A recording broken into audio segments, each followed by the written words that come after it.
ជំរាបសួរពុកម៉ែបងប្អូនទាំងអស់គ្នាវីដេអូថ្មីមួយនេះនាងខ្ញុំបង្ហាញពីនំខ្មែរទៀតហើយពុកម៉ែបងប្អូន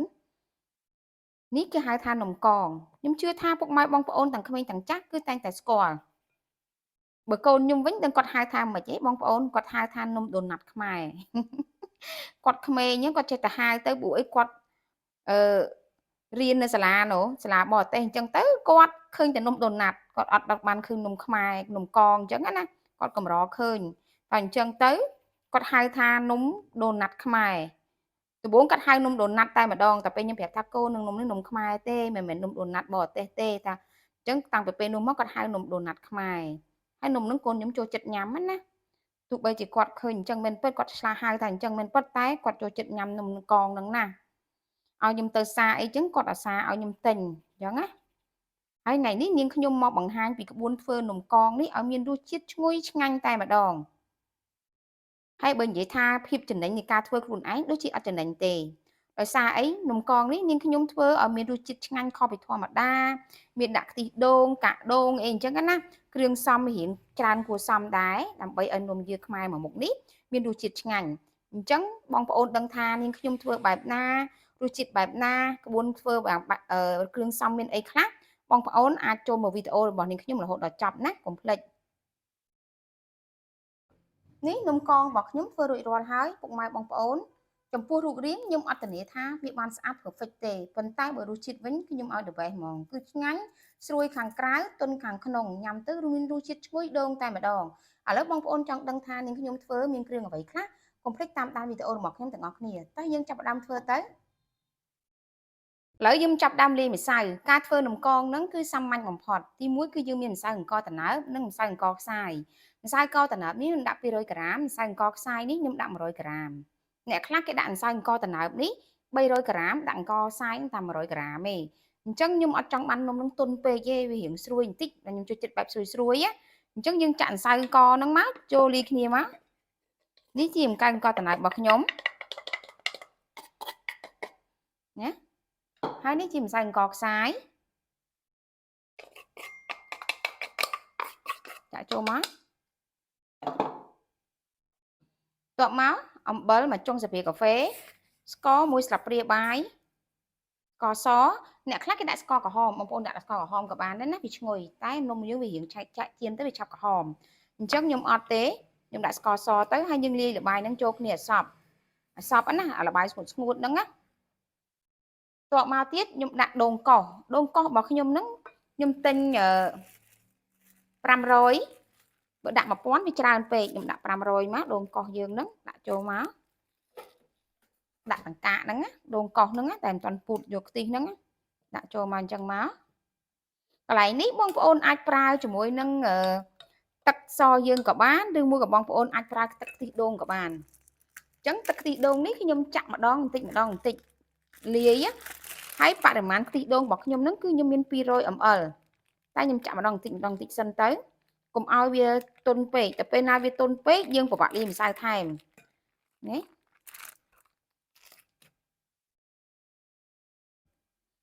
យើងលាយម្ដងអញ្ចឹងណាឥឡូវឃើញវាស្ងួតទេស្ងួតខ្ញុំចាក់អស់មក200 ml ហ្នឹង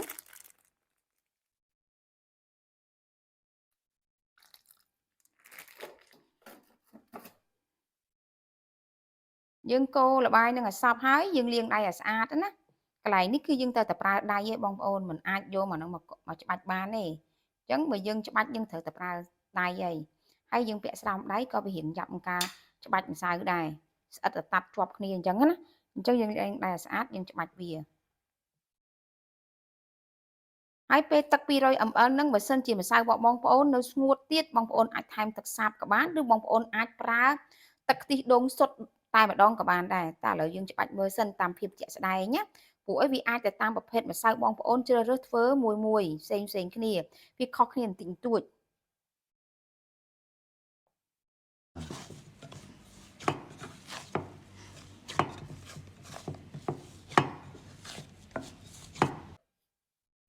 នេះម្សៅរបស់ខ្ញុំលាយបានសព្វណាឃើញទេបានប៉ុណ្ណឹងហើយម្សៅហ្នឹងបងប្អូនកុំលាយឲ្យជ្រាយពេកឲ្យរឹងពេកគឺមកល្មមចេះយើងអាចលុញបានណាយើងអាចសូនវាបានបើបងប្អូនលាយជ្រាយពេកសូនអត់កើតទេណាវាអាឡែអាឡា ឃើញទេយើងធ្វើបានប៉ុណ្្នឹងឃើញទេបើសិនណាវាជ្រាយពេកបងប្អូនសូនអញ្ចឹងហើយវាហូរតែតាយចុះមកហ្មងហើយបើរឹងពេកនំរបស់យើងក៏វារឹងដែរស្ងួតពេកណាតែឥឡូវប៉ុណ្្នឹងបានហើយយើងចាប់ផ្ដើមលុញវាមក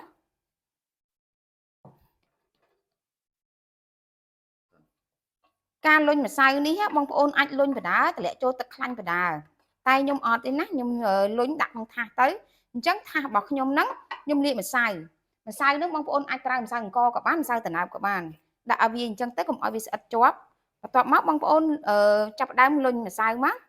បងប្អូនស្រឡាញ់ប៉ុណ្ណាបងប្អូនចង់បានប៉ុណ្ណាបងប្អូនលុញតាមប៉ុណ្ណឹងណា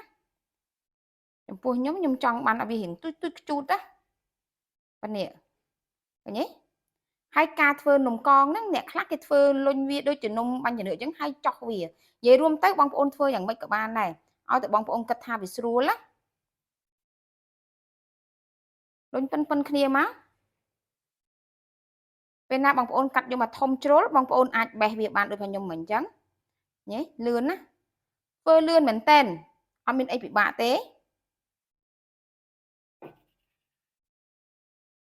ធ្វើអញ្ចឹងមកឃើញទេអានេះវាច្រើនជ្រុលយើងច្បិចវាបន្តិចមកយើងលៃវាណាប៉ុណ្ណឹងមកយើងលុញអញ្ចឹងតអស់ណាហើយបងប្អូនម្សៅខ្ញុំនេះលាយទៅបានច្រើនដែរដោយសារនេះខ្ញុំធ្វើអស់ពាក់កណ្ដាលហើយខ្ញុំបាននំកងរបស់ខ្ញុំបានមួយថាសហើយបងប្អូនឃើញទេបានមួយថាសនេះ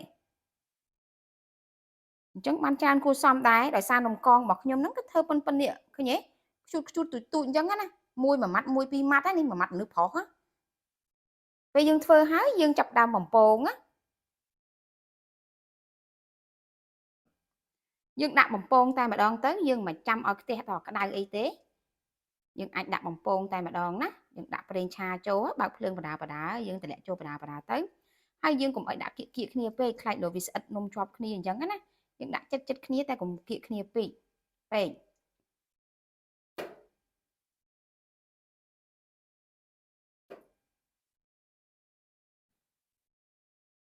េលយើងដាក់នំចូលភ្លាមគឺបងប្អូនកុំអាចឆ្កឹះវាទុកឲ្យវាអណ្ដែតឡើងដូចអញ្ចឹងឃើញទេពេលវាអណ្ដែតឡើងនោះវាអត់ជាប់ខ្ទះទេបងប្អូនស្រួលប្រែ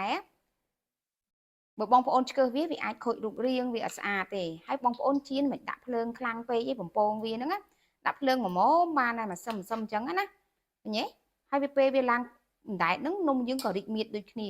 អញ្ចឹងយើងកុំដាក់ឲ្យវាពេញពេកយើងពិបាកជៀនវាអត់ត្រូវលិចខាញ់ល្អនំយើងក៏អត់បានល្អស្អាតដែរ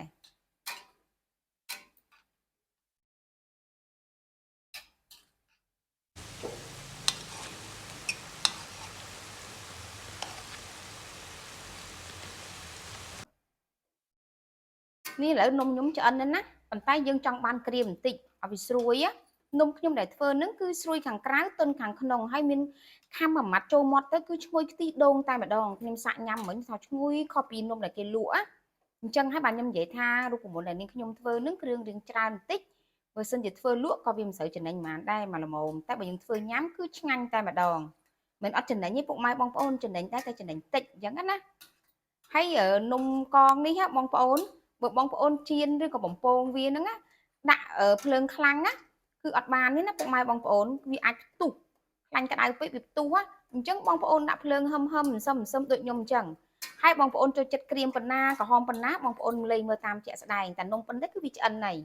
តែខ្ញុំចង់បានរៀងក្រហមជាងនឹងបន្តិចអញ្ចឹងណាដើម្បីវាឈ្ងុយវាឆ្ងាញ់វាស្រួយបានយូរហើយវា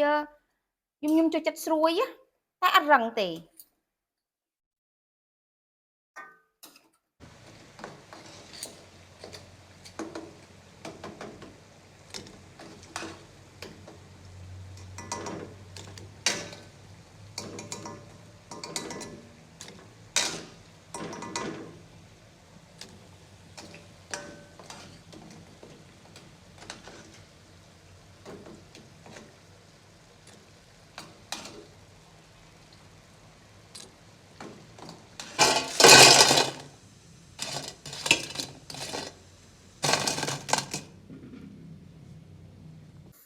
ឥឡូវខ្ញុំចាប់ផ្ដើមមកធ្វើស្ករមកឆឹងស្ករខ្ញុំ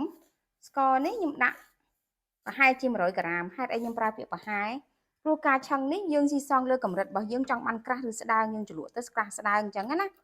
ហើយខ្ញុំបើកភ្លើងមកអញ្ចឹងហើយយើងដាក់ទឹកតាមបន្តិចបានហើយញ៉េដាក់ទឹកបន្តិចបានហើយយើងកូរវាបន្តិចណាឲ្យវារលាយសិចទៅតែកុំកូរញឹកពេកយើងកូរស្ករអញ្ចឹងហើយដើម្បីឲ្យស្ករយើងពណ៌ស្អាតល្អខ្ញុំថែមស្ករត្នោតរបស់ខ្ញុំមកសភាកំប៉ុងសភាបាយកំប៉ុងណាកូរលាយអញ្ចឹងមកណា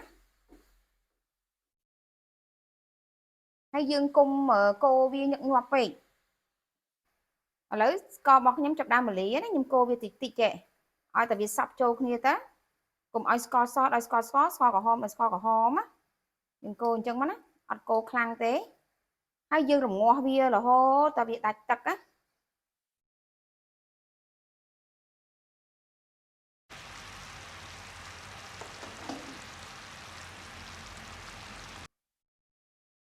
យើងកុំកូរញឹកញាប់កន្លែងហ្នឹងខ្ញុំប្រាប់ម្ដងហើយម្ដងទៀតមួយទៀតយើងដាក់ភ្លើងហឹមតិចតិចណា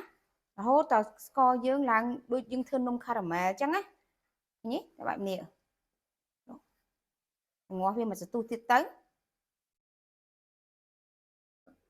គឺបែបនេះយើងសុកចិត្តយកកណាត់ចាប់ឆ្នាំមកកវីខ្ទះយើងណាតិចតិចអញ្ចឹងណាហើយភ្លើងខ្ញុំដាក់ហឹមតិចអញ្ចឹងបងប្អូនឃើញទេអញ្ចឹងមកហើយយើងមុនធ្វើនឹងល្ងយើងលីងឲ្យហើយណាខ្ញុំពេលខ្ញុំលីងល្ងខ្ញុំអត់បង្ហាញឲ្យបងប្អូនឃើញទេដោយសារការលីងល្ងនឹងវាមានលក្ខណៈងាយស្រួលហើយខ្ញុំបានលីងច្រើនដងហើយថ្ងៃនេះគឺខ្ញុំដាក់ល្ងខ្មៅលាយល្ងសអញ្ចឹងណាល្ងដែលយើងលីងហើយវាឈ្ងុយតែម្ដងល្ងហ្នឹងណាបន្ទាប់មកទៀតខ្ញុំចាប់ដាំចាក់ល្ងចូលណាយើងចាក់ចូលបរិមាណមកសមរម្យទៅបងប្អូនចូលចិត្តល្ងច្រើនប៉ុណ្ណាដាក់ប៉ុណ្ណឹងហើយយើងកូរវាកូរហើយយើងបិទភ្លើងណាបើយើងនៅបន្តភ្លើងទៀតវាអាចនឹងខ្លោច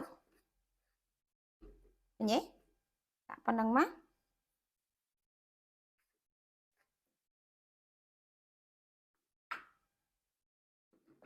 ហ្នឹងហើយយើងចាប់ផ្ដើមជ្រលក់នំរបស់យើងទៅកន្លែងនេះបងប្អូនប្រយ័ត្នលាកដៃណាយើងធ្វើអញ្ចឹងហើយយើងដាក់លើធ្នើរមួយមកណាបែបនេះវាអត់ទាន់ជ្រលក់ល្អទេយើងដាក់ចិត្តនេះមក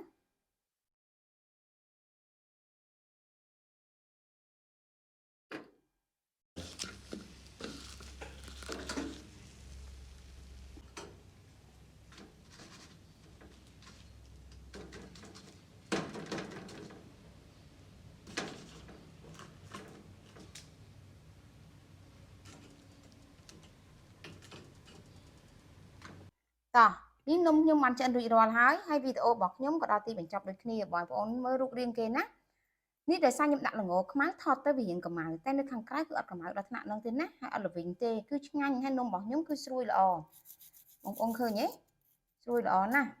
តើនាងខ្ញុំក៏សូមបញ្ចប់ត្រឹមហ្នឹងចាំជួបគ្នានៅវីដេអូថ្មីៗក្រោយៗទៀតសូមអរគុណ